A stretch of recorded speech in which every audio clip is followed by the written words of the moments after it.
a while since we've seen the chairman of the State Gaming Commission out and about and in action. But I've seen you. Okay, well, that's because back in May, Steve Crosby recused himself from the process of selecting the Greater Boston casino site because he was once friends with a partial owner of the Everett parcel that was under consideration. Crosby's 4 colleagues on the commission settled on the Everett site on their own.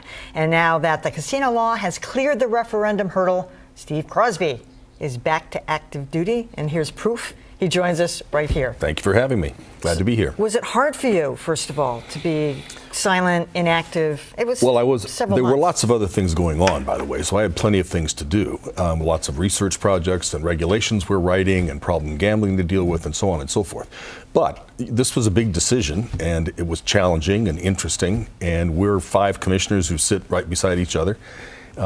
It wasn't a particularly fun time, but it was the right thing to do, and now it's over, and here I am. So your colleagues selected the Everett site. Did they make the right decision in your mind? You know, it was their decision to make, not mine. I didn't study it like they did. I was really out of the conversations. I know nothing, anywhere near the background data. They made the decision, and that's what we're all going with. How did you feel about the fact that the referendum, the effort to repeal casino gambling in the state failed by a fairly overwhelming margin? Did you have a personal stake in it? Interestingly enough, no. As you know, when I was Secretary of Administration and Finance, I was opposed to casino gambling. It doesn't matter to me whether Massachusetts has casinos or not.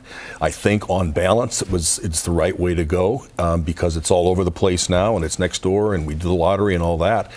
But none of the commissioners were invested in this. But if the people say they want it, which they now have, now we are committed to trying to do it right and to do it well. And it can be done badly and it can be done well. And our job is to do it well. Mm-hmm. Have you personally or the other commissioners had conversations with Steve Wynn since he's been named, since the Everett site was selected? A few. He's been by a couple of times. And I've talked to him about a couple of issues.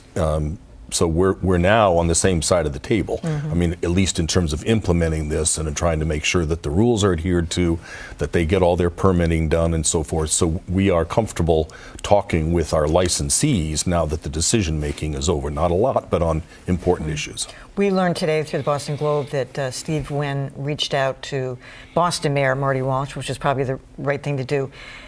Really, technically, the city of Boston, Mayor Marty Walsh, don't have a leg to stand on. I mean, East Boston rejected a casino in that neighborhood, which kind of led to the fact that there isn't one in Boston. Right.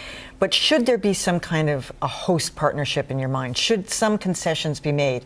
What kind of a deal should the city of Boston get, if anything? Especially since Charlestown is definitely going to be affected by an Everett casino. Well, the law is totally clear. All the commission did was go by the law. The law says that if the facility is not in your municipality, you are not a host community. That's just black and white.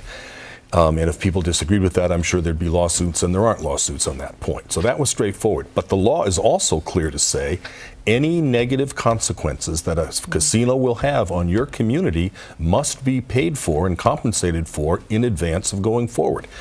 When Walsh did not want to negotiate, felt that he preferred not to negotiate, the commissioners took over that job, and you saw the results.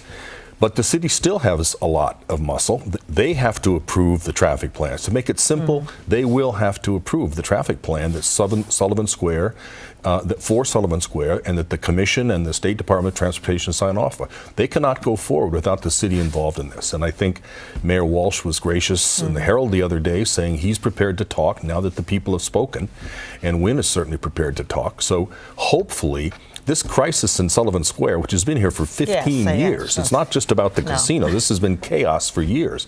Maybe now, with the help of the Wynn money and all this stuff coming together, maybe we can come to a good solution. Yeah. So you're 2.5 years into a 7-year term as Gaming Commission chairman.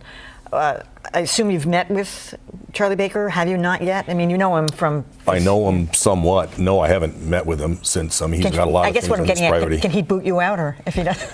No, and he's already said that he understands, when he was out in Springfield, he said that he understands that one of the strengths of this law is that the commissioners were made independent.